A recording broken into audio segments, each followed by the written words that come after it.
उर्मी क्या हो गया? उर्मी क्या हो गया बेटा? बचाओ! अरे कोई पकड़ो उसे! अरे क्या हुआ उर्मी की मम्मी? देखो ना, देखो ना, देखो!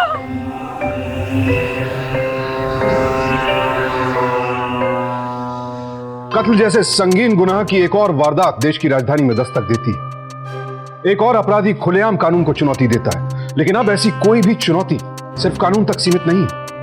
अब यह दिल्ली वासियों के सब्र को चुनौती देने लगी है और इसका करारा जवाब भी दिया जाने लगा है। दिल्ली वासी अब हर अपराधी को कानून की चौखट तक खींच कर ले जाने लगे हैं।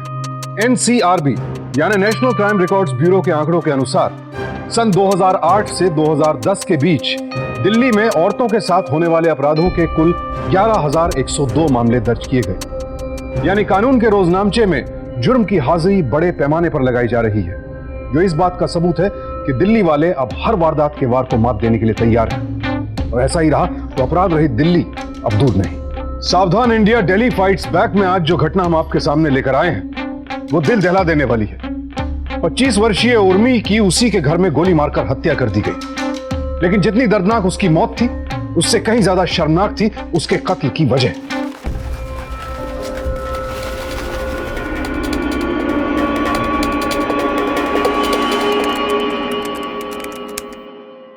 ले लो, केले ले लो, संतरे ले लो, अमरूद ले लो, ताजे फल ले लो, ताजे फल।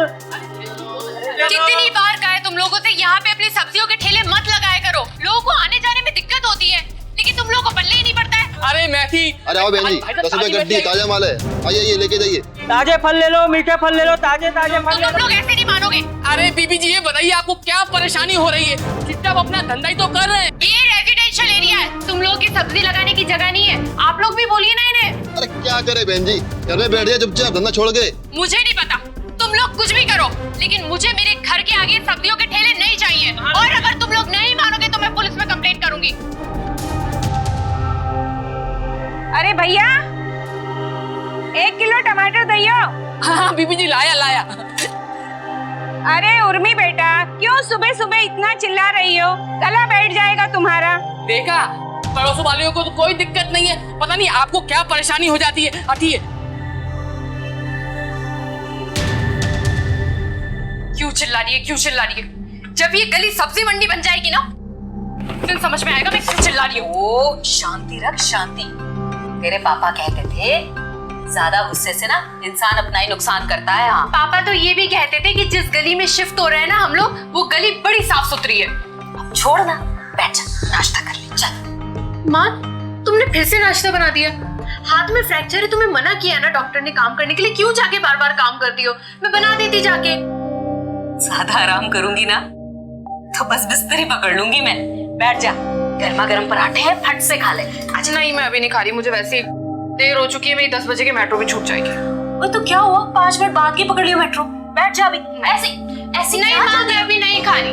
उर्मी गर्मा गर्म नाश्ता ऐसे खाली पेट घर से नहीं जाते बेटा। उर्मी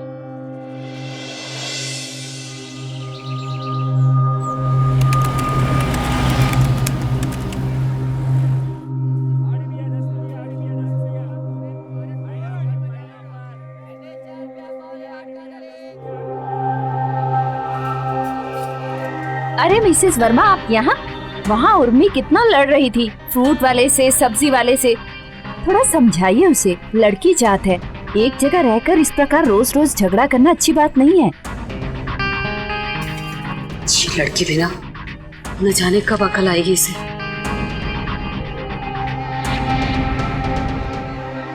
माँ जी नमस्ते। माँ जी आपसे एक बात कहनी थी। बिटिया से कहिए ना कि अपने काम से काम रखे। हम लोग को काहे बिना मतलब परेशान कर रही है। और हाँ, आप समझ रही ना हम क्या कर रहे हैं।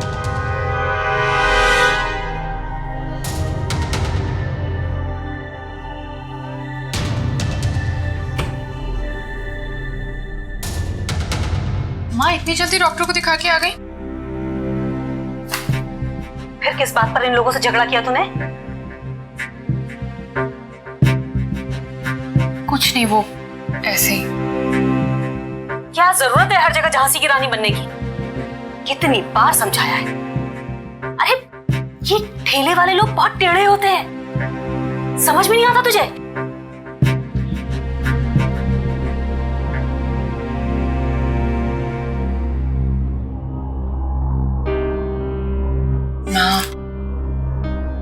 कुछ गलत कर रही हूँ क्या? नहीं ना, तो फिर मैं क्यों डरूं? क्योंकि मैं नहीं चाहती कि वो लोग हमें परेशान करना शुरू कर दें, समझी? शुरू कर दे क्या? वो तो परेशान कर ही रहे ना कब से माँ। हाँ, लेकिन कुछ नहीं माँ, तुम चिंता मत करो, मुझे कुछ नहीं होगा। और रही बात झांसी की रानी बनने की, तो वो तो मैंने तुमसे ही सीखा होगा। आपने और पापा ने ही तो हमेशा से सिखाया है कि ना तो गलत करो, और अगर कोई तुम्हारे साथ गलत करे तो उसे भी मत करने दो। और बाकी बची इन लोगों की प्रॉब्लम, तो वो तो मैं सॉल्व करने वाली हूँ। हाँ, क्या करने वाली है तुम? म्यूनिसिपैलिटी में कंप्लेन और इनके नाम की FIR दर्ज कराने वाली हूँ। माँ तुम बिल्कुल चिंता मत करो, मुझे कुछ नहीं होगा।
उर्मी ने दम तोड़ दिया।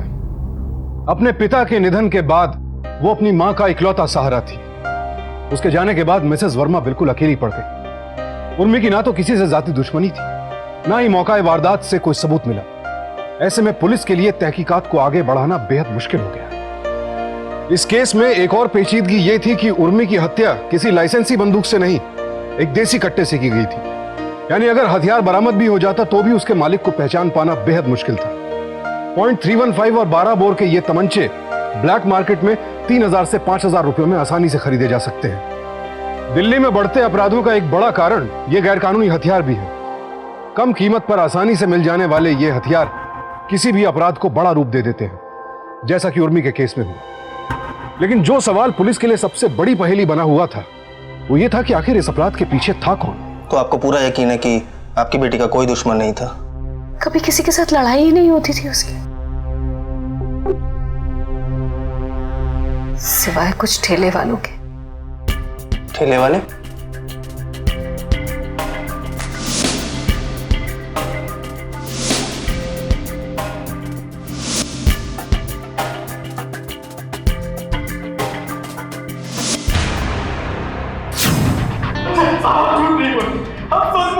हमने कुछ नहीं किया था, हमें विश्वास कीजिए।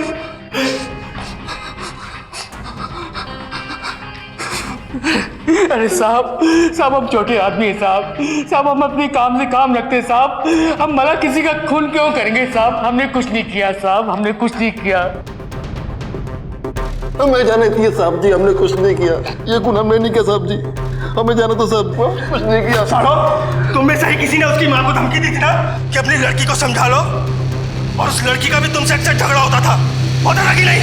साहब जी वो लड़की थी ऐसी, हर किसी से पंगे लेती थी साहब जी। किसी ने दीवार पे थूक दिया, ये दीवार पे पेशाब कर दिया तो साहब उससे लड़ पड़ती थी साहब जी। और किसी ने पोस्टर लगाया तो उसी पर चिल्ला बैठती थी साहब जी। और भाजी वाले से, ठेले वाले से, कचरे वाले से सबसे लड़ती थी साहब जी। वो लड़की थी ऐसी। पापा मत, ऐसे ही कोई किसी को नहीं मार देगा। चलो तुम्हारा धंधा पानी खतरे में आ गया था ना, इसलिए तुम में से किसी ने एक ने मारा है उसको।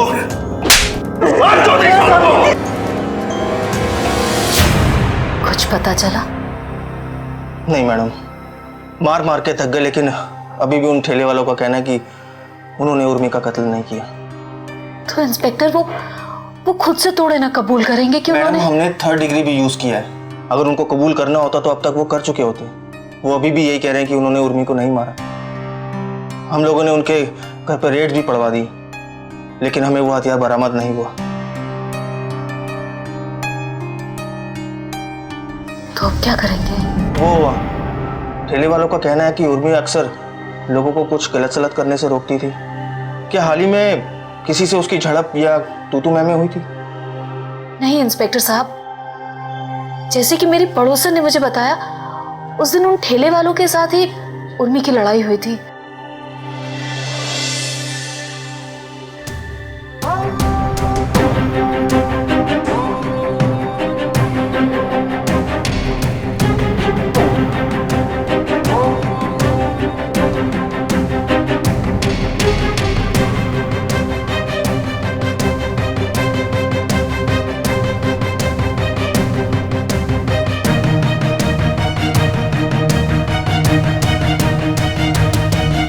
याद नहीं आ रहा है। इसे देखिए, याद करने की कोशिश कीजिए। नहीं। देख, ये क्या?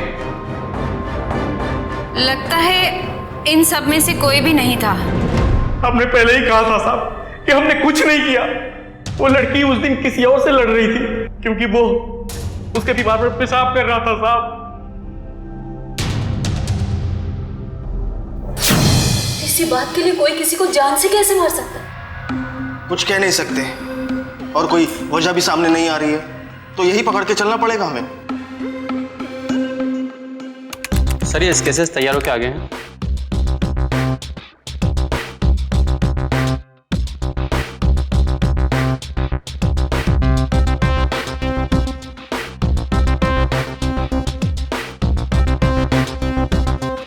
आपके पड़ोसी और ठेले वालों ने जो हुलिया बताया था, उसके बिना पर हमने ये स्केच तैयार की है। देखिए इन्हें एक बार।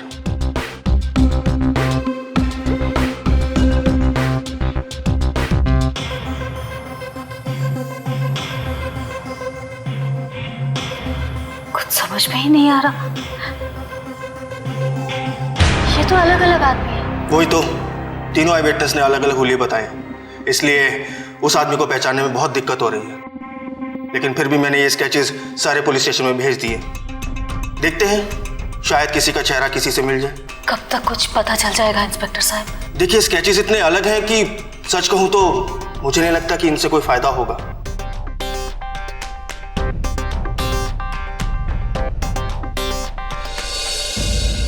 माँ, क्या बना रही हो? पालक पनीर। माँ ये छोड़ो ना, मुझे वो चना आलू बना के दो ना। चना आलू कल खा लेना, आज पालक। नहीं, मुझे पालक पनीर नहीं खाना। अरे खा ले। मुझे नहीं खाना है। पक्का नहीं खाना? हाँ पक्का नहीं खाना है, आप चना आलू ही बनाओ। तो फिर ये क्या है तेरे लिए? चना।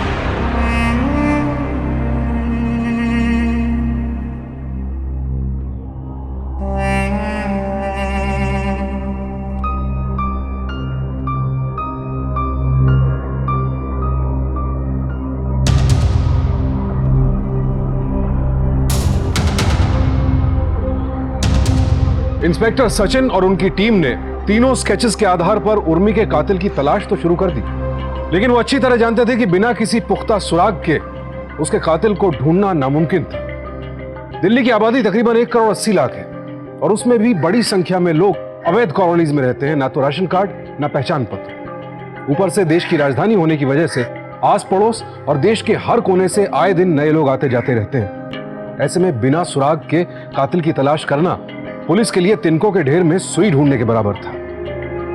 इसके बावजूद इंस्पेक्टर सचिन नामुमकिन को मुमकिन बनाने की कोशिश में लगे रहे। उधर उर्मी की मां पर दुखों का पहाड़ टूट पड़ा था। एक तरफ तो बेटी को खो देने का गम उन्हें सताए जा रहा था, दूसरी तरफ कातिल के पकड़े जाने की भी कोई उम्मीद नजर नहीं आ रही थी। तभी एक दिन मिसेस वर्मा ने अपने घर के बाहर एक शख्स को देखा जिसका चेहरा उन्हें जाना पहचाना लगा।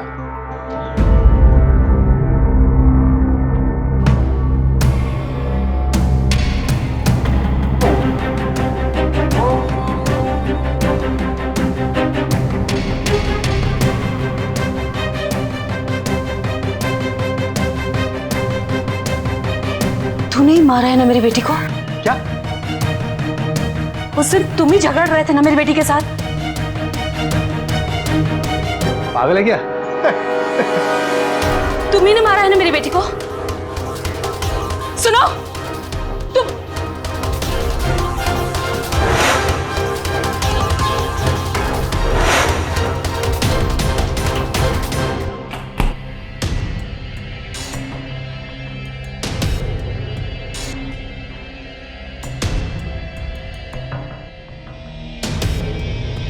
अरे तिवारी जी।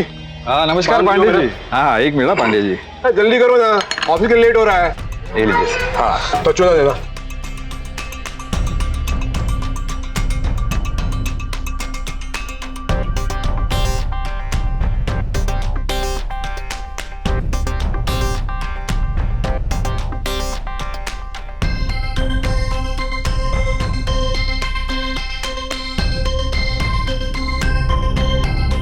भैया,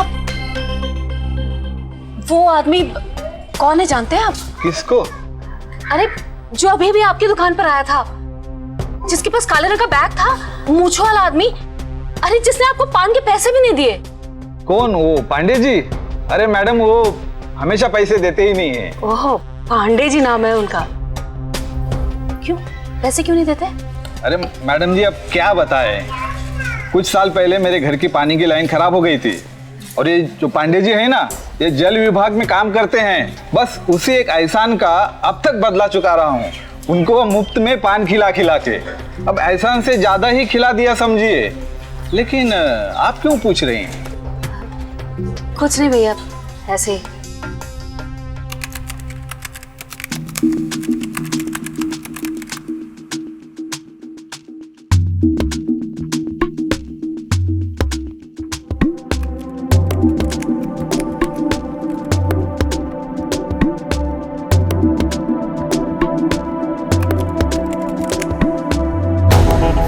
ऐसा है गुप्ता जी, हाँ, जब तक इन भ्रष्ट नेताओं को देश से बाहर नहीं निकाला गया ना, तब तक कुछ नहीं होना इस देश का।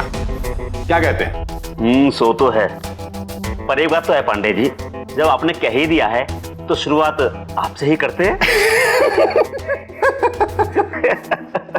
चलिए गुप्ता जी, मेरा तो हो गया। भैया, ये जो मूंछ वाला आदमी है, ये कौन है? ये हमारे ऑफिस के पांडे जी हैं, सीनियर क्लर्क है हमारे ऑफिस के।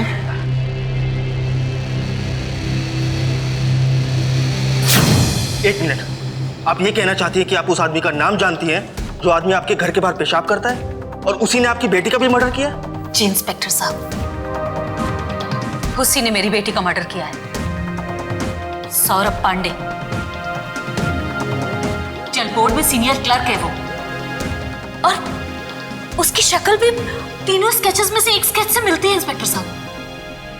अरे पांडे जी कहाँ चल दिए? आपके लिए फाइल लाया हूँ। जब निकलने का टाइम होता है ना, फाइल लेके चले आते। अब मुझको क्या है पांडे जी, सर ने बोला सो मैं ले आया। एक दिन ना तेरे सर जी का ना गला दबा दूंगा मैं। क्या पांडे जी आप भी? अरे पांडे जी, आपको बाहर एक औरत पूछ रही थी। औरत? हाँ। कौन औरत? हाँ नहीं, पर मैंने देखा उसके हाथ में पट्टी वट्टी लगा हुआ था। तूने ही मारा है ना मेरी बेटी को?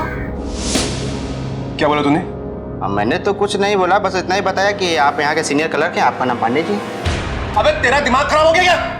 बेवकूफ आदमी, कोई भी हरा गहरा आके कुछ भी मेरे बारे में पूछेगा, बता देगा उसे। देख क्या रहा है, चले। देखिए बेवकूफ आदमी, आप लोग जो करना है कीजिए, मैं जा रहा हूं। ये सौरभ पांडे कहाँ मिलेगा? वो उधर।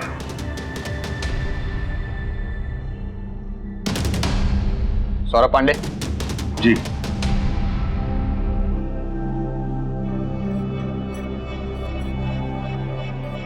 अगर कोई मुझे पेशाब करने से मना करेगा तो मैं उसे गोली मार दूंगा।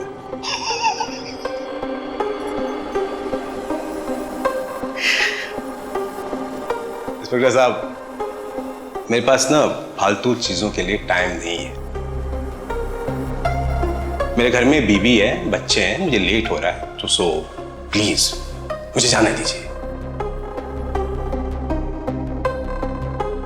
पता नहीं क्यों, लेकिन मुझे पूरा यकीन है कि ये खून तूने ही किया है।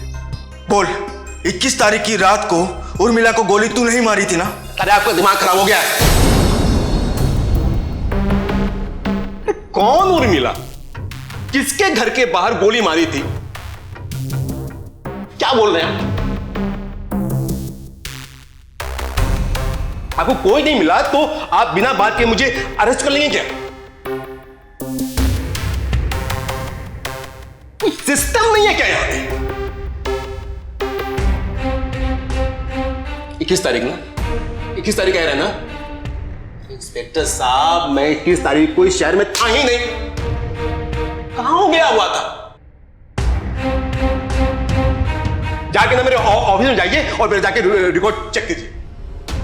सर, ये जल बोर्ड के लीव रिकॉर्ड्स। इसके हिसाब से तो पांडे खून वाले दिन यानी 21 तारीख से लेकर पूरे 2 हफ्ते तक छुट्टी पर था। वही तो सर, हम कहीं कोई गलती तो नहीं कर रहे? मतलब ये कि इतनी छोटी सी बात के लिए क्या पांडे किसी लड़की को सचमुच जान से मार देगा? चौधरी, तुमने पांडे के तेवर नहीं देखे। बहुत गुस्से वाला आदमी, और ऐसे गुस्से वाला आदमी छोटी सी बात को भी बड़ा बना सकता है, और इसका कोई भरोसा नहीं। तुम एक काम करो, तुम पांडे की बीवी से पूछताछ करो। मैंने कहा ना कि मेरे पति ने कुछ नहीं किया है। हम लोग तो 21 तारीख की सुबह सुबह ही गांव के लिए निकल गए थे। हाँ, मतलब 22 तारीख को सुबह निकले थे ना आप? नहीं, हम लोग 21 तारीख को ही निकल गए थे। चलिए, ठीक है।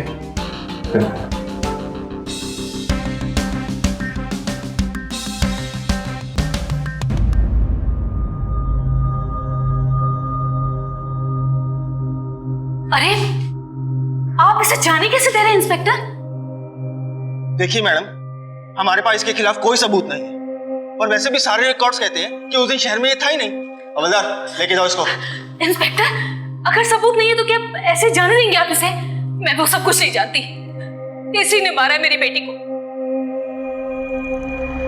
मेरा दिल कहता है इसी ने मारा है मेरी बेटी को। अरे मैं क्यों मारूंगा तेरी बेटी को? सुन, क्या लगा रखा है? मैंने मारा है, क्या है? हाँ, तूने मारा है मेरी बेटी को। बस देख लीजिए सर, ये अगर मुझे अब ज्यादा परेशान करेंगे ना तो सुन, तुझ पे ना हैरेसमेंट का केस ठोक दूंगा। केस करेगा तू मुझ पर? जो करना है ना, जाके कर ले। और मैं अपनी बेटी के कातिल को नहीं छोड़ूंगी, समझा ना तू?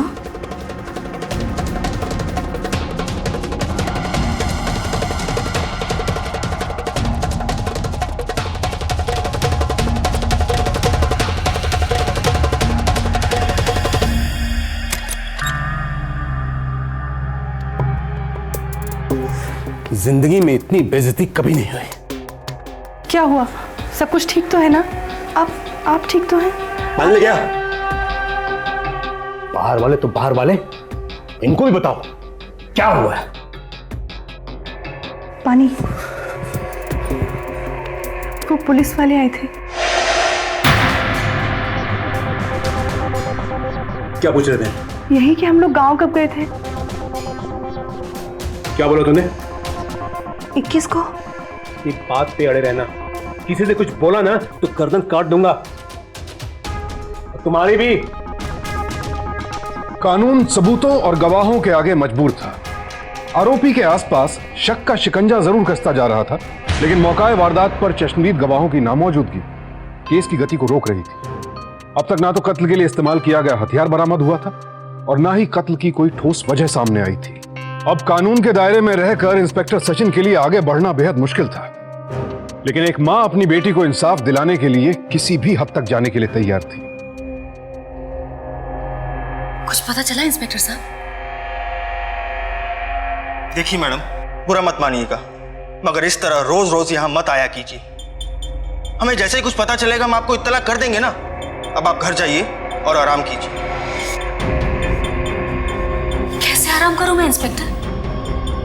मेरी बेटी ने मेरी आंखों के सामने दम तोड़ा है और उसके कातिल खुलेआम घूम रहे हैं। देखिए, अगर आप पांडे के बारे में कहना चाहती हैं तो मैं आपको बता दूं कि उसके खिलाफ कोई सबूत नहीं है और मैंने उसकी छुट्टियों के रिकॉर्ड्स भी देखे और उसकी बीवी ने भी यही बयान दिया है कि उस दिन वो शहर में था ही नहीं। इंस्पेक्टर, ये भी तो हो सकता है कि रिकॉर्ड्स बदल दिए गए हो या फिर उसकी बीवी झूठ बोल रही हो।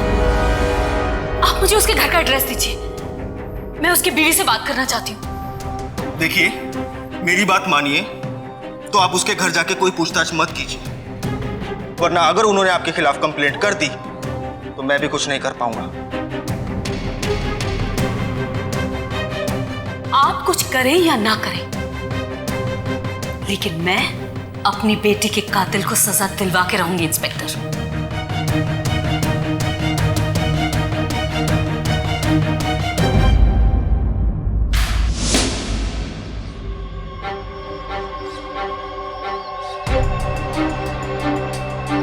मैडम, ये पांडे जी का एड्रेस मैडम।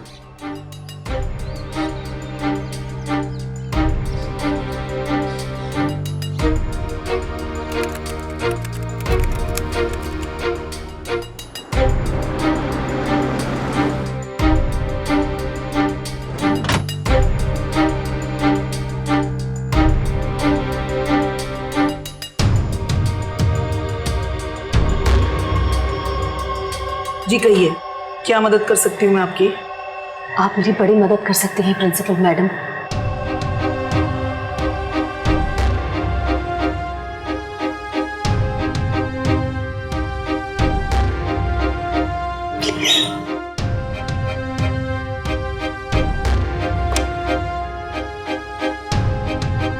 वैशाली, मुझे 3rd और 4th क्लास के अटेंडेंस रिकॉर्ड चाहिए अभी।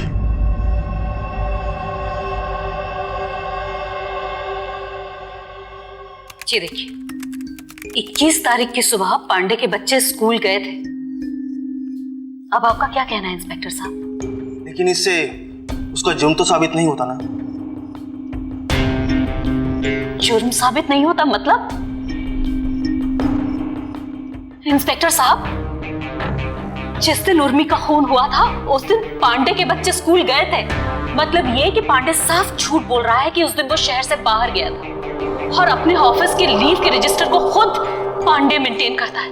तो जाहिर सी बात है उसने लीव की डेट्स में आसानी से फेरबदल कर दी होगी। इतना सब कुछ आपकी आंखों के सामने हो रहा है और अब भी आप कह रहे हैं आप कुछ नहीं कर सकते? ठीक है, मैं उसको गिरफ्तार तो नहीं कर सकता, लेकिन उसका सर्च वारंट जरूर निकलवाऊंगा।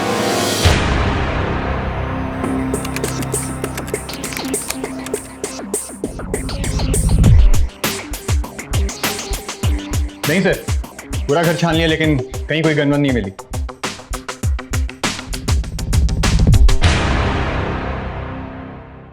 अब हम कुछ नहीं कर सकते, हमारे हाथ में कुछ नहीं। आपको भी पता है इंस्पेक्टर साहब, वो पांडे साफ झूठ बोल रहा है। हाँ, हो सकता है कि वो उस शहर में ही हो, लेकिन उससे ये तो साबित नहीं होता ना कि खून उसी ने किया है। कोर्ट के अंदर वो, उसकी बीवी सब झूठी गवाही देंगे, तो हम कैसे साबित करेंगे कि उस वक्त वो आपके घर की चौखट पर था? मैं उर्मी की माँ हूँ। कौन उर्मी? जिसके खून के लिए आपके पति को अरेस्ट किया गया था। देखिए देखिए, आप यहाँ से चली जाइए। आपको यहाँ मेरे पति देखेंगे तो बहुत नाराज होंगे। एक मिनट, दरवाजा मत बंद करिए, मेरी बात सुनिए। बड़ा गुस्सा आता है ना आपके पति को? आखिर क्या चाहती हैं आप? देखिए, मैं सिर्फ इतना कहना चाहती हूँ कि आपको भी पता है और मुझे भी कि ये खून आपके पति ने किया है। आप मुझे इतना बता दीजिए, उस रात क्या हुआ था? वो बंदूक कहाँ छिपा के रखी है आपके पति ने? ये क्या बोली जा रही हैं आप? और उस रात कुछ भी नहीं हुआ था, और आज के बाद यहाँ नहीं आइएगा। अरे सुनिए, आप मेरी बात सुनिए, मेरी मदद कर दीजिए, एहसान होगा। क्या हो रहा है? तेरी इतनी हिम्मत कि तू मेरे घर तक चली आई? चल चल निकल बाहर निकल। नहीं जाऊंगी, जब तक तू सच नहीं बोलेगा मैं यहाँ से नहीं जाऊंगी। नहीं जाएगी? तेरे को तो मैं ठहर क्या करेगा तू? क्या करेगा? मारेगा मुझे? जान से मारेगा मुझे, जैसे मेरी बेटी को मारा था वैसे? मार मुझे, मार मुझे। मारता क्यों नहीं है तू? मार। चुप क्यों है? बोलता क्यों नहीं? बोल सबके सामने बोल। क्या हो रहा है? नौटंकी चली यहाँ पे? आए? आप अपने घर निकलो। अरे पागल हो गई है औरत।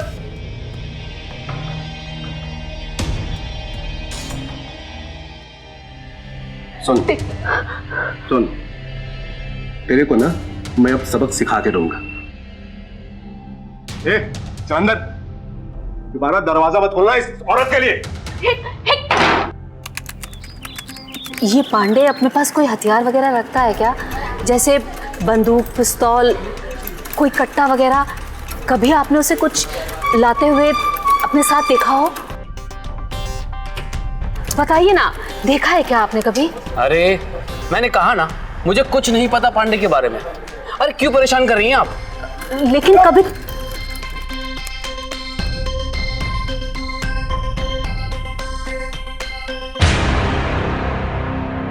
यूं इस तरह घर में, ऑफिस में पांडे जी और उनकी फैमिली को परेशान करना ठीक नहीं है, बहुत गलत है ये। डॉक्टर साहब क्या बात कर रहे हैं इस लेडी से?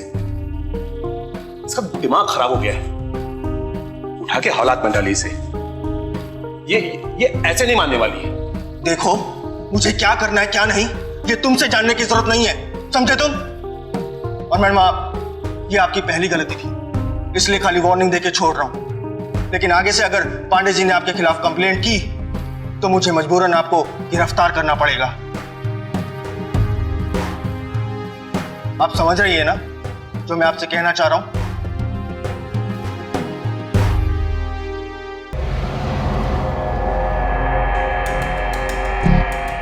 सुनो बेटा, यहाँ आओ, आओ ना, डरो मत, आओ आओ, हाँ, बैठो। ये लो बेटा, लो ना। तू भी ले ले। एक और लो।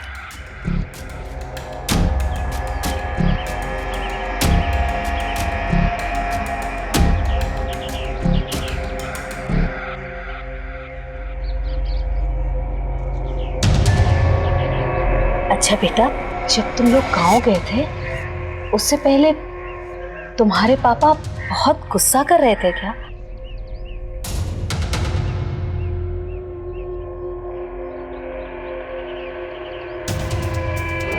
हाँ, उस रात पापा बहुत गुस्से में थे। उन्होंने मम्मी को भी मारा और मम्मी उनको वो कपड़े जलाने नहीं दे रही थी। कपड़े? कौन से कपड़े नहीं जलाने दे रही थी? वो गंदे मैले हो गए थे। अरे नहीं, उसको खून लग गया था। उन्होंने मम्मी को भी मारा और मम्मी उनको वो कपड़े जलाने नहीं दे रही थी। कपड़े? कौन से कपड़े नहीं जलाने दे रही थी? वो गंदे मैले हो गए थे। अरे नहीं, उसको खून लग गया था।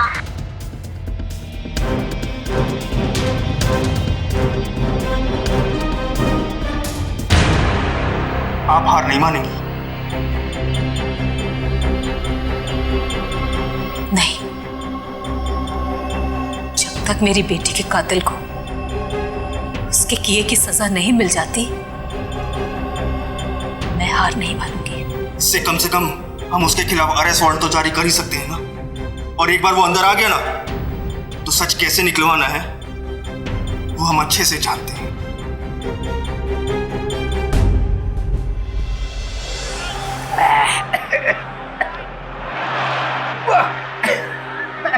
ये टीवी की आवाज थोड़ी सी कम कर दीजिए, मुझे पड़ रहे हैं। तू मुझे बताएगी कि मुझे मेरे घर में कैसे रहना है? भाग जा, भाग। थोड़ा भाई करो रे। क्या है? हैं? क्या तो दिखा दिखा दिखा दिखा क्या है? हाँ ना, टॉफी है? किसने दी है? अरे अरे बेटा, ये चॉकलेट किसने दिया तुम्हें? हाँ? अच्छा, अब मैं अपने बच्चों को कुछ नहीं दे सकता ना? बाहर की आंटियां आ रही हैं, इनको टॉफियां दे रही हैं। कौन थी आंटी? है? तू बता, कौन थी? वो जिनके हाथ में पट्टी बंधी हुई थी। तूने ही मारा है ना मेरी बेटी को? कहाँ मिली? कुछ बोला तुम लोगों ने? क्या बोला? बता। उन्होंने बोला कि पापा के शर्ट पे खून कैसे लगा। उसे कैसे पता चला कि मेरे कपड़ों पे खून लगा हुआ था? तूने बताया? है? पता जॉन मार दूंगा। ये वही है, छोड़ूंगा नहीं उसको, जान से मार दूंगा।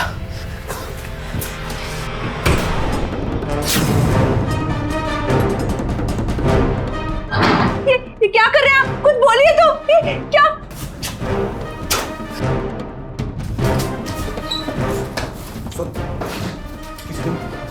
कुछ बोलना, बाहर पुलिस है। बोलो ना, तीनों को तो जान से मार दूंगा।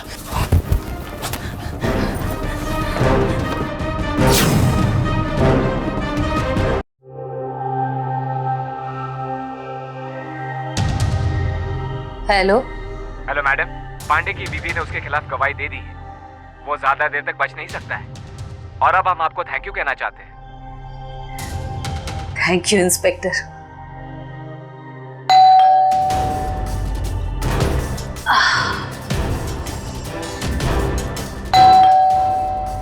अरे कौन है बाबा जो इतनी जल्दी में है? आ रही हूँ। मुझे गिरफ्तार करवाएगी, मेरे बीवी बच्चों से बात करेगी। मैंने कहा था ना कि मैं तुझे सबक सिखा के रहूंगा। कहा था ना मैंने। खाली वक्त में ठोकर दे जा सकती है।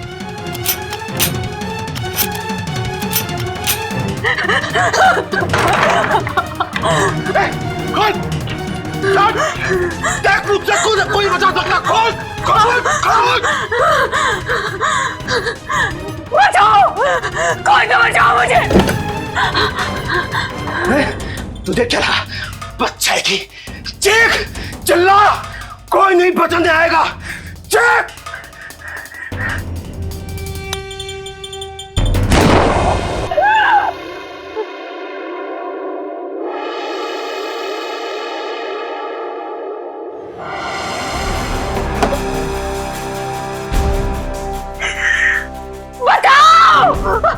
मुझे बचाओ, ये आदमी मुझे मारने आया है।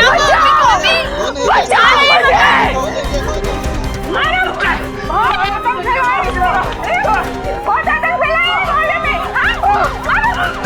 छोड़ना नहीं इसे। मेरी बेटी को छोड़ो दे,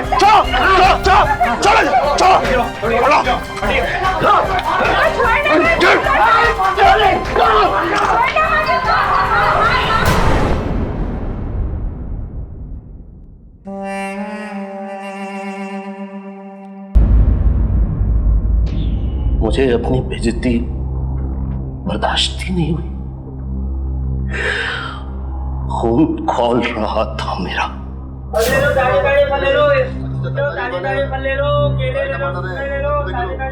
तुम लोग ऐसे नहीं मानोगे ना। आज मैं ये खत्म करके ही रहूंगी।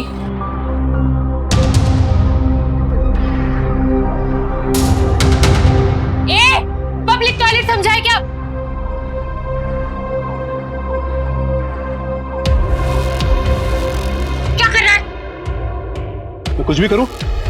तुझे क्या प्रॉब्लम है? प्रॉब्लम है क्योंकि तू मेरे घर के बाहर खड़ा होकर गंदगी कर रहा है। अरे कौन सा घर है तेरा? ये घर है मेरा। तेरे घर में मुंह तोड़ूं क्या? हैं? चल चल, तमाशा मत कर। मैं तमाशा कर रही हूँ? क्या हुआ, शर्म आ रही है? जब यहाँ पे खड़े होकर टॉयलेट करता है सबके बीच में, तब शर्म नहीं आती? ये जबान बंद कर। लड़की है, लिहाज कर रहा हूँ। धमकी किसको दे रहा है? अपना ये ईगो लेके ना कहीं और जाना और किसी और को जाके दिखाना, समझा? और क्या करेगा क्या तू? मेरे घर के चारों तरफ टॉयलेट करेगा? करके देख। वैसे भी तुझ में और किसी जानवर में तो कोई फर्क नहीं है ना। बहुत बोल दिया तूने। रुक रुक, बताता हूँ मैं क्या करता हूँ। चल चल, देखेगा मुझे। पिछली बार जब मैं घर गया था तो कट्टा लेके आया था यूपी से। वापस अपने घर गया, कट्टा उठाया और उसी कट्टे से मैंने उसे गोली मार दी। है साले, तू जैसे लोगों पर और गिन भी सही कहती थी उर्मी। जानवर है तू, जानवर, और तू जैसे जानवर का इलाज अच्छे से करना आता है हमें। साल जेल में अब जिंदगी भर। सौरभ पांडे गुस्सैल जरूर था, लेकिन वो कोई पेशेवर अपराधी नहीं था। तो फिर उसके हाथ ये कट्टा कैसे लगा?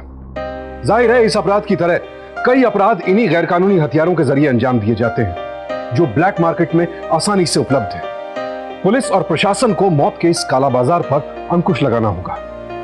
उर्मी को तो नहीं बचाया जा सका, लेकिन उसकी मां ने अपनी आवाज बुलंद करके यह साबित कर दिया कि अपराधी चाहे कितना भी शातिर क्यों ना हो, उसे पकड़ना चाहे कितना भी मुश्किल क्यों ना हो, अगर दिल में जुर्म के खिलाफ जंग की लौ जल रही हो तो जीत इंसाफ की ही होती है। हम उनके जज्बे को सलाम करते हैं और उम्मीद करते हैं कि दिल्ली को स्वच्छ और सुरक्षित बनाने में हम सब अपना योगदान देंगे और अपराध रहित दिल्ली दूर नहीं की मुहिम यूं ही चलती रहेगी। अब मुझे सुशांत सिंह को इजाजत दीजिए। जल्दी फिर मुलाकात होगी गुनाह और गुनहगार को मात देती एक और सच्ची कहानी के साथ। सावधान इंडिया, दिल्ली फाइट्स बैक।